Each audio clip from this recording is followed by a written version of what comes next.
সাগরপথে Malaysia পাচারের প্রস্তুতিকালে কক্সবাজারের টেকনাফ থেকে ১৫ রোহিঙ্গাকে উদ্ধার করেছে পুলিশ। উদ্ধারকৃতদের মধ্যে ৮ জন পুরুষ ও ৭ জন নারী রয়েছে। সোমবার দুপুরে বাংলাদেশ কোস্টগার্ডের মিডিয়া কর্মকর্তা লেফটেন্যান্ট কমান্ডার সিয়ামুল হক স্বাক্ষরিত এক সংবাদ বিজ্ঞপ্তিতে এ তথ্য জানানো হয়।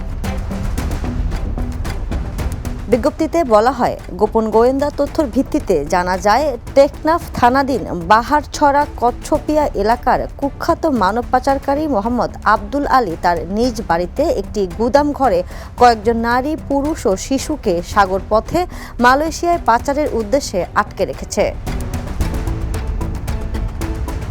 এ তথ্যের ভিত্তিতে রোববার বিকেল ৪টার দিকে coastguard station Teknaf, outpost Baharchhara এবং র্যাবের সমন্বয়ে উক্ত বাড়িতে যৌথ অভিযান পরিচালনা করা হয়। অভিযান চলাকালে বাড়ির গুদাম ঘরে তল্লাশি চালিয়ে পাচারের উদ্দেশ্যে বন্দী থাকা ১৫ জন ভুক্তভোগীকে উদ্ধার করা হয়। তবে অভিযানের সময় যৌথ বাহিনীর উপস্থিতি টের পেয়ে পাচারকারীরা পালিয়ে যায়, ফলে কাউকে আটক করা সম্ভব হয়নি।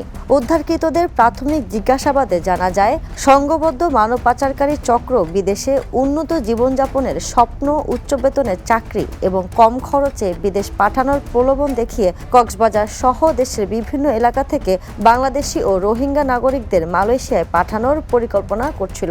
উদ্ধার হওয়া ব্যক্তিদের পরবর্তী আইনানুগ ব্যবস্থা গ্রহণের জন্য টেকনাফ মডেল থানায় হস্তান্তর করা হয়েছে। National desk, the news.